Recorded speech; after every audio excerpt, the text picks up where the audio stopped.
이번 주에 제가 깜짝 놀랐습니다. 계절이 바뀌고 있는 걸 이제서야 알았습니다. 네, 계속 눈치일 생각만 하고 눈이 오면 어쩌나 눈이 오면 어쩌나. 네, 지난 주말에도 토요일까지 막 비와 눈이 막 섞여서 왔잖아요. 그래서 주일날 어떻게 하나 했는데 그래도 다행히 네, 주일날 아침에 딱 와서 보니까 이쪽에 모든 눈들은 다 치워지거나 녹았고 이쪽 이제 음지 쪽에 있는 것만 좀 얼어붙어 있더라고요. 그나마 다행이다, 감사하다 그랬었는데 월요일 날 되니까 상황이 완전히 바뀐 거예요. 하루만 지났는데 네, 나무들이 옷을 갈아입고 있더라고요. 제가 아침에 사진 찍었더니 이 개나리에 드디어 벌써 올라오고 있는 거예요. 예, 그래서 야 이게 웬일이냐, 때가 벌써 이렇게 됐나? 예, 아직 멀었다고 생각했는데 알고 보니까 지금 저는 그냥 아직도 두꺼운 잠바 막 입고 막 이러고 있었는데 벌써 나무랑 이 자연도 땅에서는 지금 저희들이 못 보는 사이에 엄청 지금 바쁘게 움직이는 것 같아요. 땅 속에서는 이게 피려면 물을 다시 보내야 되잖아요, 그죠? 나무 끝으로. 그래서 봤더니 여러분 한번 보세요. 개나리에 가지가 색깔이 바뀌었더라고요.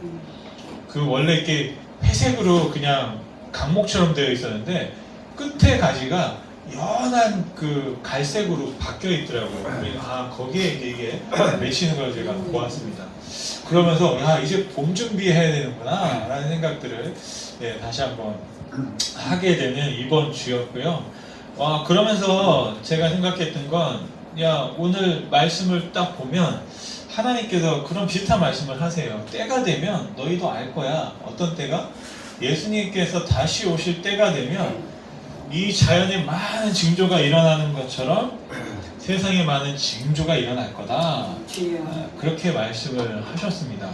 그러면서 하신 말씀이 뭐냐면 25절, 26절, 27절 말씀인데 예수님께서 구름을 타고 오신대요. 그러면서 이 하늘에 있는 태양과 달과 별들이 아주 막 이상한 일들이 벌어질 거라. 그리고 모든 민족들이 두려워서 떨 것이다 말씀하셨습니다. 보니까 25절, 26절, 27절에 1월 성신에는 징조가 있겠고 땅에서는 민족들이 바다와 파도와 성난 소리로 인하여 혼난 중에 공고할 것이다. 26절에 사람들이 세상에 임할 일을 생각하고 무서워 기절할 것이다. 하늘이 흔들릴 것이다. 그러니까 땅과 하늘이 막 천지가 진동할 거다. 그런 말씀을 하셨고 27절에 보니까 그때라고 했습니다. 그때 인자가 구름을 타고 올 것이다 말씀하셨습니다. 저는 이 말씀을 듣는데 굉장히 안심이 되더라고요. 왜냐하면 그 전에 성경을 볼 때 예수님이 오는 날은 아무도 모른다, 비밀이다, 아버지만 아신다 그러셨어요. 그래서 내가 모르는 사이에 왔다 가시면 어떡하나 그런 생각을 했습니다. 그런데 오늘 말씀해 보니까 예수님이 오시는 것을 모를 수가 없다. 세상에 많은 징조가 일어날 것이고 또 그리고 그런 것들을 우리가 계절이 바뀌는 걸 알아차리는 것처럼 저와 여러분도 알아차릴 수 있다는 거예요. 오늘 아침에 우리 막내가 4학년 사람의 막내가 학교를 가면서 의미심장을 말을 했습니다. 반바지가 없대요. 반바지가 왜 필요하냐, 지금 날이 추운데. 그랬더니 그 친구가 하는 말이 스프링 커밍이래요. 봄이 오고 있대고. 그럼 기가 막혀가지고 제가 아침에 10살짜리 아이도 봄이 올 걸 벌써 준비하고 자기가 입으려고 보니까 반바지가 없다고. 왜냐면 철밖에 이거 계속 긴 바지에 긴 팔만 꽂아놨는데 이제는 반바지가 없다고. 자기가 봄을 준비해야 되겠다고 얘기하더라고요.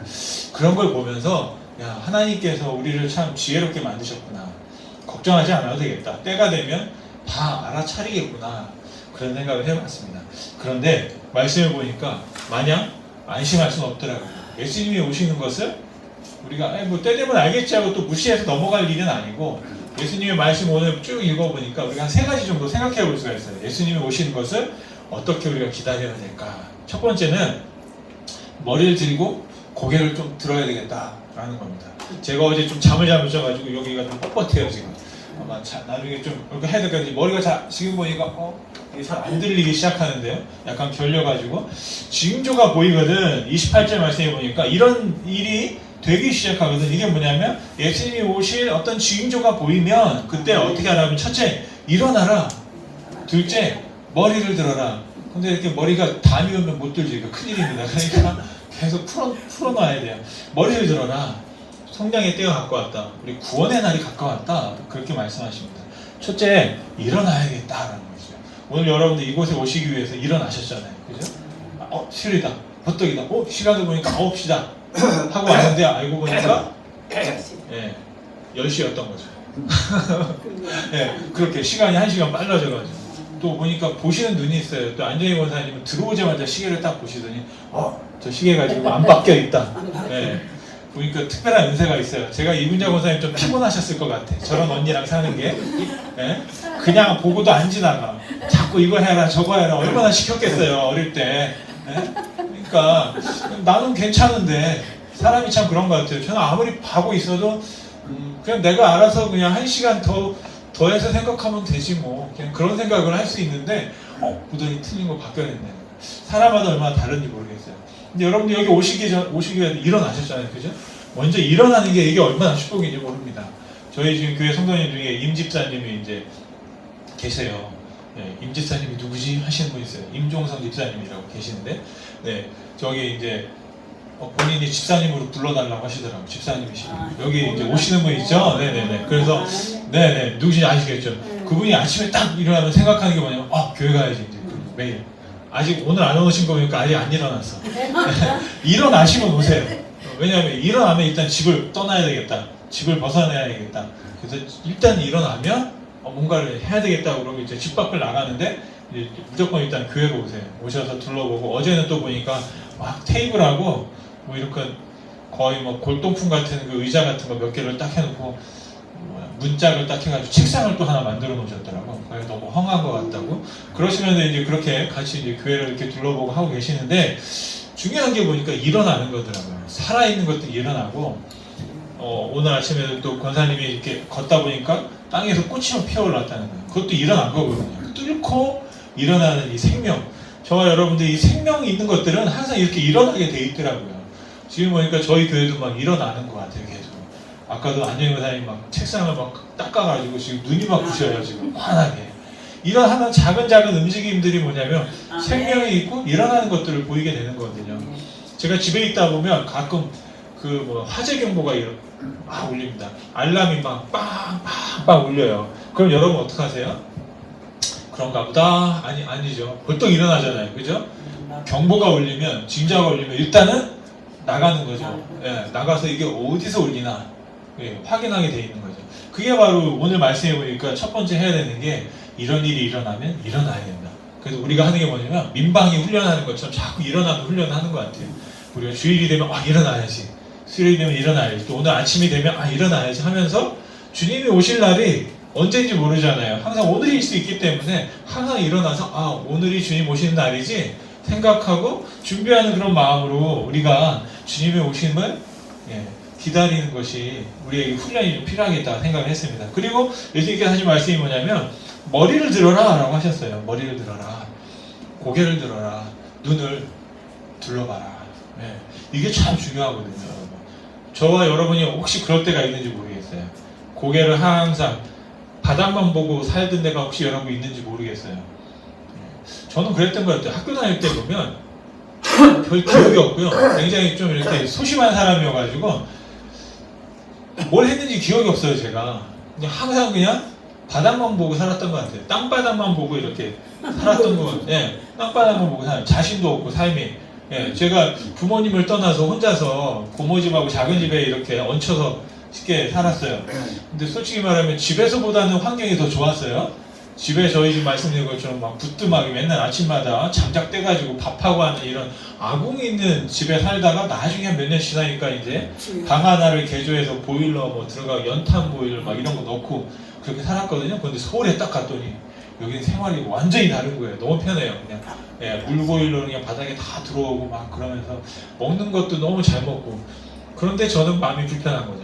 이게 남의 집에 아무리 잘해 주셔도 저는 내성적인 사람이라 또 막 가서 뭐 이렇게 챙겨 먹고 안 고 주는 것만 먹고 있다 보면 맨날 방에 들어가서 학교 갔다 뭐 이러고 살고 학교를 가도 저만 이상한 거예요. 그냥 시골 놈이라 완전히 촌놈이 와가지고 돌아다니니까 얼굴 색부터 다르고 친구들과 막 어울려서 이렇게 하는 것도 쉽지 않았어요. 그러다 보니까 그냥 이렇게 땅바닥만 보고 살았어요. 그렇게 살다 보니까 무슨 일이 벌어진지 모르는 거예요. 계절이 바뀌는지도 모르고 그런 일들이 있었다는 겁니다. 그래서 예수님께서 하시는 말씀이 뭐냐면 눈을 들어라, 눈을 들어라. 여기서 알람이 막 울리면 어디서 울리는지 고개를 들어서 봐야 되잖아요. 연기가 있으면 연기를 빼내야 되고, 그러면서 우리가 문제를 해결하고 연기가 나갈 때까지 기다리는 것처럼 저와 여러분의 하루하루를 시작할 때 일어나서 고개를 딱 들어서 한 번씩 둘러보는 거. 얼마나 제가 감사했는지 모르겠어요. 오늘 말씀하면서 뭐 드릴 말씀이 특별히 없었는데 안정희 권사님이 고개를 딱 들어가지고 저 높이 있는 시계를, 제일 키도 작으신 분이 저걸 바라보면서 역시 사람은 다르구나. 사람마다 그런 생각을 했어요. 만약 이렇게 안 본 사람은 안 보거든요. 신앙생활 오래 하다 보면 많은 분들이 특별한 은사를 갖게 돼요. 뭐예요? 보고도 못 본 척. 왜냐하면 내가 더 힘들어지니까 그냥 막 있어도. 아마 저희 교회도 이제 약간 그런 어떤 모습들이 생기게 되더라고요. 저도 막 뭔가를 하다가 혼자 하게 되면 지치잖아요. 힘들고 사람들이. 그렇죠? 그러다 보면 할 일이 있는데도 이제 이렇게 지나치게 되는 그런 게 있어요. 인생이 여유가 없으면 그렇게 되거든요. 근데 예수님께서 말씀하신 건 뭐냐면 항상 일어나서 고개를 들고 들어가라. 바로 이게 예수님이 오심을 기다리는 어떤 첫 번째 예수님께서 말씀하신 것이고요. 두 번째는 뭐냐면 자연이 알게 되는 걸 좀 더 유심히 봐라, 이런 말씀을 하셨어요. 29절 말씀해 보니까 비유를 말씀하시는데 무화과 나무와 모든 나무를 봐라. 싹이 나면 너희가 여름이 오는 것 가까이 온 걸 알 것이다. 아까도 말씀드린 것처럼 저와 여러분이 이제 아직도 겨울이잖아요. 그죠? 4월까지도 눈이 오니까 저는 미처 생각하지 못하고 있었는데 벌써 봄이 막 오고 있더라고요. 아까 권사님께서 주말에는 막 70도까지 올라간다고 그랬어요. 그러면 분명히 이제 여기저기서 지금 난리가 날 것 같아요. 이제 꽃들이 막 망울들이 필 것 같고 막 그렇습니다. 그런데 우리가 그런 것들을 유심히 보지 않으면 그냥 놓치고 지나가는 거죠. 어느 날 보니까 언제 개나리가 폈다 졌는지도 모르고 벌써 여름이네, 뭐 이제 이런 일들이 벌어질 수 있겠다라는 것입니다. 그래서 예수님께서 말씀하신 게 뭐냐면 계절의 변화를 너희들이 알아차리는 것처럼 유심히 하루하루 잘 좀 살펴봐라, 그런 말씀하고 계신 것입니다. 우리가 자연스럽고 당연한 일들을 그냥 흘려보낼 수가 있습니다.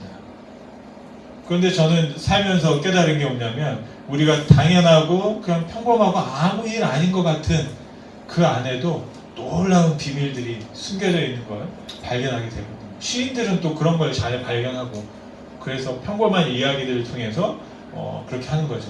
여러분 그 연탄이라는 시가 있잖아요. 연탄을 보고 우리가 발로 뻥 차니까 그 시인이 뭐라고 그랬습니까? 차지 마라. 너는 누구를 위해서 너의 인생을 그렇게 불태워본 적이 있느냐, 뭐 이런 시가 있잖아요. 연탄이 무슨 생각이 있었겠어요. 불을 지펴서 태웠는데 그 연탄이 재가 됐어. 그 얘기는 뭐냐면 불을 내서 그 누군가를 따뜻하게 해줬다는 거잖아요. 그런데 그 시인이 하는 말이, 야, 너 연탄재 차지 마. 너는 누구를 위해서 이렇게 너의 인생을 태워가지고 그 사람을 따뜻하게 해준 적이 있느냐? 뭐 이렇게 말을 하는 거 보면 정말 대단하잖아요. 근데 저와 여러분들도 인생에서 오늘 하루를 이렇게 살면서 그런 마음들과 생각들을 가질 수 있어요. 그런 예민함을 가질 때 어떻게 됩니까? 하나님께서 이 땅에 오실 때, 예수님께서 다시 오실 때 우리가 그분을 알아차릴 수 있다는 겁니다.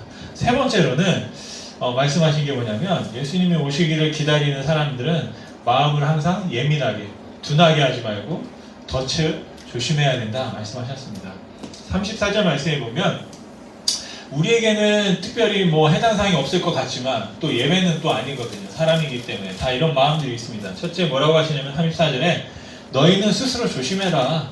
그렇지 않으면 세 가지를 말씀하셨어요. 방탕함, 술 취함, 생활의 염려로 마음이 둔하여지고 뜻밖의 그날이 덕과 같이 너에게 임할 것이다. 제가 여기서 말씀드리고 싶은 것은 이게 뭐가 더 나쁘고 더 좋은지 다 나쁜 거지만 뭐가 더 나쁜지를 우리가 1등, 2등, 3등으로 줄을 세울 수는 없고, 제가 보기에는 방탕함이나 술 취함이나 염려가 같은 비슷한 그런 나쁜 것, 뭐 이렇게 좀 말씀드릴 수 있을 것 같아요. 첫 번째 방탕이라는 게 뭐냐면 그런 말씀 여러분 아실 것 같아요. 주색 잡기 뭐 이런 거죠. 거기에 보면 술, 여자, 노름 뭐 이런 것들을 다 포함해서 하는 말이 이 주색 잡기인데 바로 그것에 빠지는 걸 방탕이라고 합니다. 그래서 마음이 팔려가지고요 자연이 변화해도 천하에 막 흔들림이 있어도 알아차리지 못하는 거예요. 혹시 여러분 카지노에 가보셨나요? 네. 가보신 분 있어요. 가보셨죠? 그죠? 혹시 거기에 여러분 세 가지가 없다는데 뭐가 없는지 아세요? 혹시? 들어보셨어요? 그런 말? 카지노에 없는 것 세 가지. 뭐였어요? 첫째, 한번 찾아보세요. 거울이 없어요. 시계도. 맞아요. 둘째, 시계가 없어요. 셋째, 하나 더 있어요. 창문이 없어요. 왜? 왜일까요? 한번 생각해 보세요. 왜? 바깥에 내다보지 못하게. 그렇죠. 못 보게? 네, 밖에 이게 낮인지 밤인지 모르게 하는 거예요. 그리고 시계가 없는 거예요. 그러니까 시간이 지금 얼마나 됐는지 모르게 하는 거예요. 그리고 또 하나가 거울이 없어요. 저는 카지노 거기 화면에다 거울 하나씩 좀 달아주면 좋겠는데 왜 거울이 없을까 생각해 봤더니 눈이 빨개져 가지고 이걸 하면서 이 초췌해 있는 어떤 제가 보기에는 그렇게 막 깨끗하고 깔끔한 모습은 아닐 것 같아요. 하다 보면 그죠? 그리고 막 해서 그 자기 모습을 보지 못하도록 거울을 거기다 만들어 놓지 못한대요. 그리고 있는 게 또 하나 있어요. 뭐가 있냐면 카지노에 산소를 계속 집어넣어준대요. 산소를 우리 호흡할 수 있게 창문도 없고 그러니까 환기를 시키는데 그것뿐 아니라 오히려 더 많은 산소를 계속 주입시켜준대요. 왜요? 사람이 피곤을 덜 느끼도록 계속 더 많은 산소의 농도를 높여가지고 사람들이 그 자리에서 웬만큼 더 많이 견딜 수 있도록 우리가 막 운동하고 해서 산소를 호흡하는 게 아니라 사람들이 더 피곤을 덜 느끼도록 그래서 더 많은 시간을 그곳에 머물 수 있도록 그렇게 한다는 겁니다. 그래서 저도 한번 생각을 해봤어요. 야, 교회를 한번 그렇게 만들어볼까? 교회를 한번 창문을 다 없애고 거울을 다 없애고 시간 가는 줄도 모르고 그냥 여기 와서 그냥 1시간이고 2시간이고 3시간이고 계속 그냥 예배를 하면 어떻게 될까? 뭐 이런 생각도 한번 해봤는데 그러면 안 되겠죠? 그런다고 가만히 계실 분들이 아닐 것 같아요. 뛰쳐나갈 것 같아요. 뛰쳐나갈 것 같은데 그렇다는 거예요, 여러분. 저는 몰랐는데 나중에 보니까 정말 그런 거예요. 그걸 붙잡아두기 위해서 그랬다는 겁니다. 두 번째 뭐냐면 우리가 빠질 수 있는 덫이 술 취함이라는 겁니다. 이게 시름을 얻기 위해서 인신망변을 할 수 있는데 문제는 자꾸 의지하게 된다는 거죠. 나도 모르게 습관이 되어가지고 딱 하면 그냥 나도 모르게 그냥 한 잔 하다 보면 2잔이 되고 3잔이 되고 뭐 저도 술을 마셔보지는 않았지만 마시게 되면 뭐 제가 마시는 사람들을 많이 봤어요. 그러면 어떤 거냐면 정신을 일단 잃더라고요. 무슨 말을 했는지도 모르고 군대에서 회식을 하면 저는 항상 안 마시고 있으니까 보초나가고 나중에 이제 술 취해서 막 하는 사람들 이렇게 보면은 저는 이제 뒤치다거리 하게 되는 거예요. 근데 참 쉽지 않더라고요, 그게.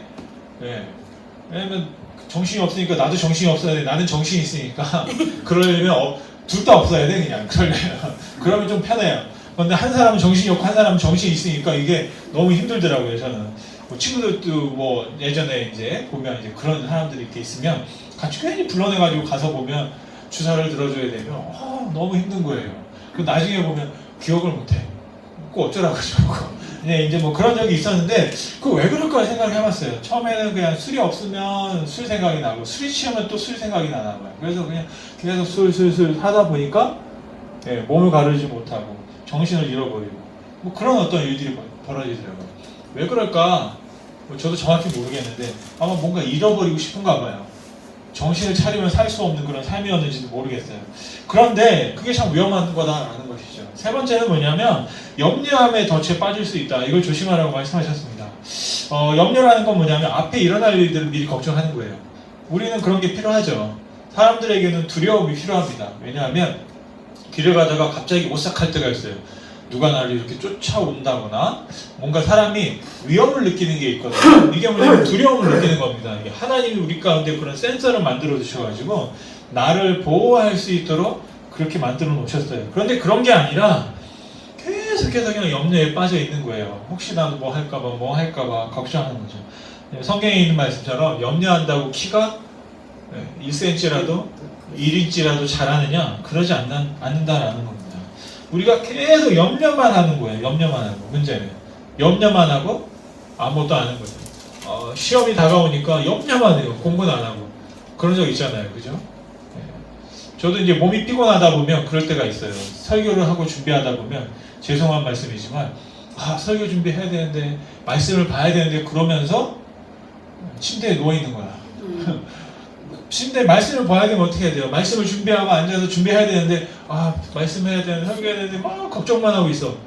그런다고 하나님께서 갑자기 저한테 무슨 계시의 말씀을 주셔가지고 막 성령의 어떤 막 지혜를 저한테 넣어주시는 그런 일이 거의 없더라고요. 네, 없어요.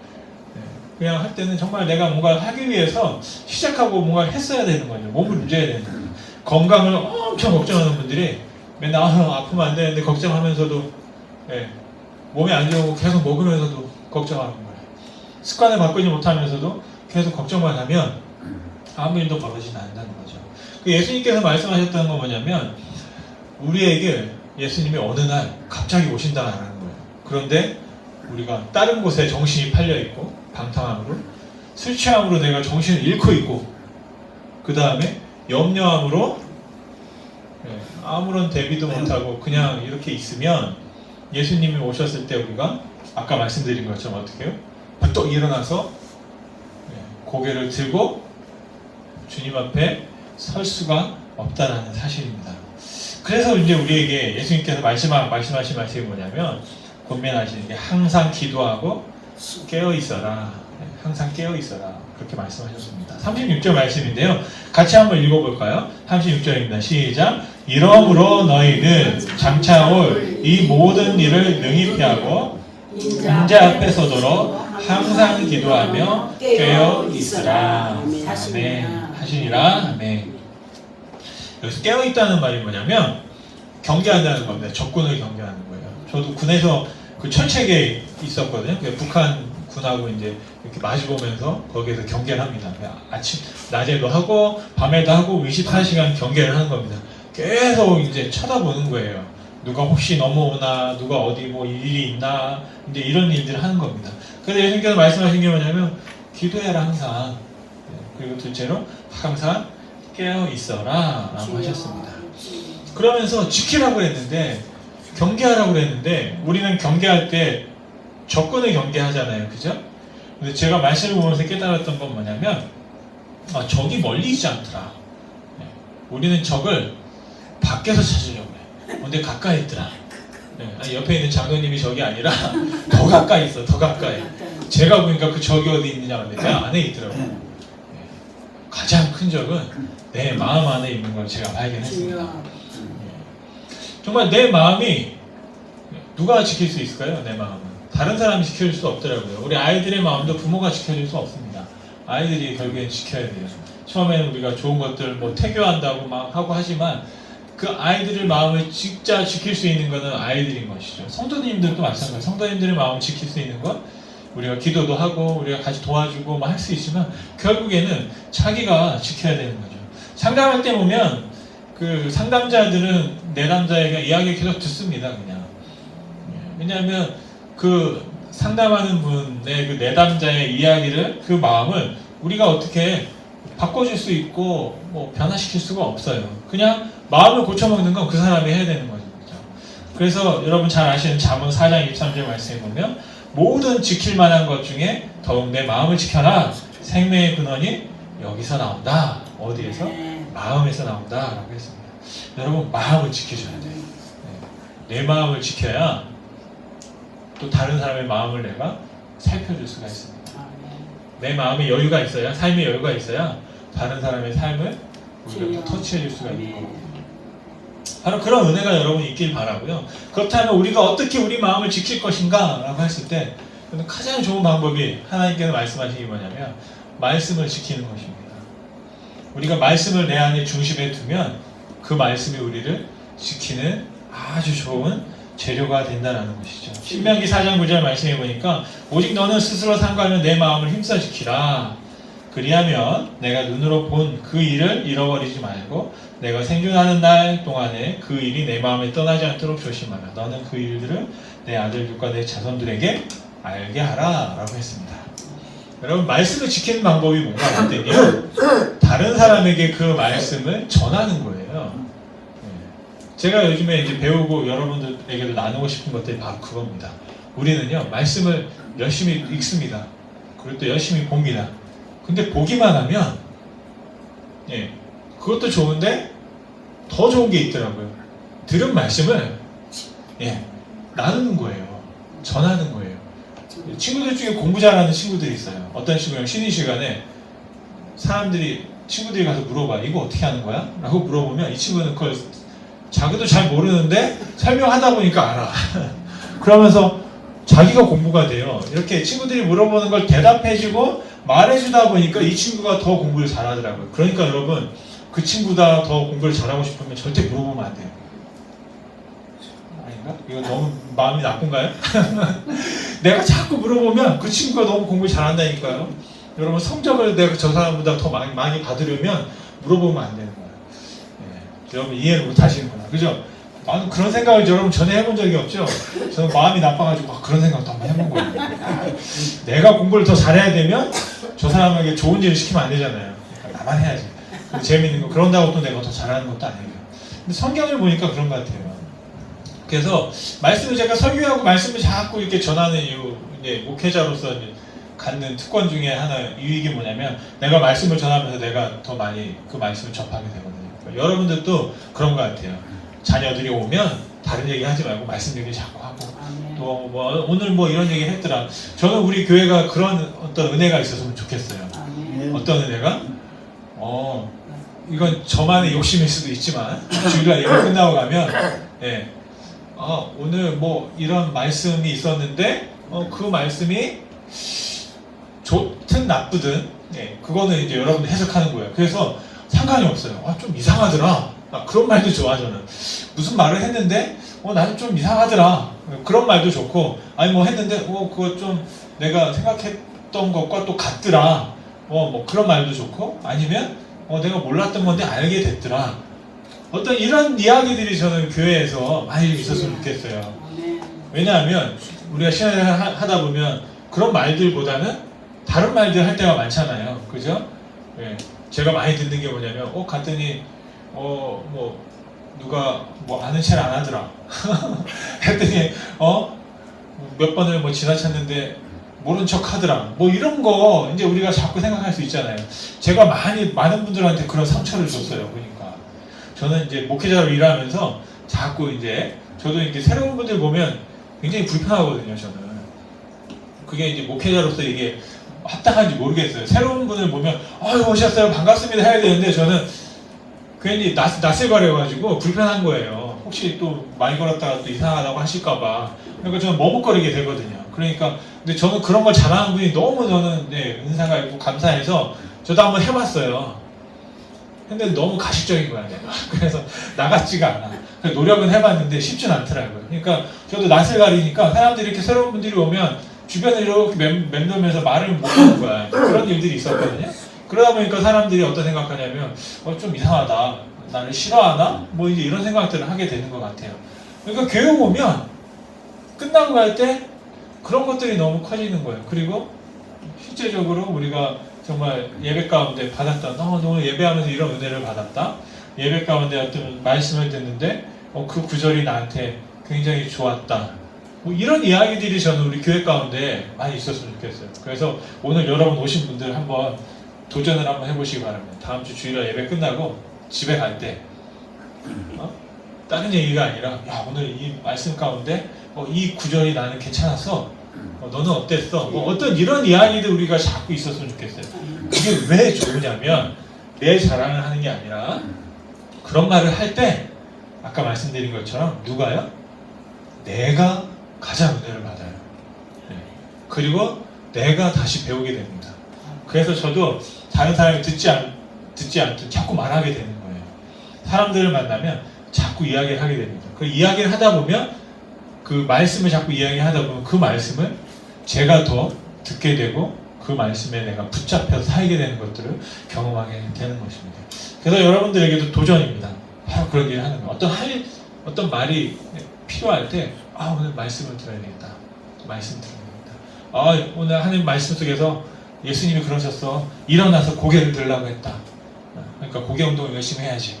이런 어떤 것들을 내가 자꾸 해보는 거예요. 해보다 보면 그 말씀이 우리 가운데 변화를 일으키고 힘을 주게 되는 점이 있습니다.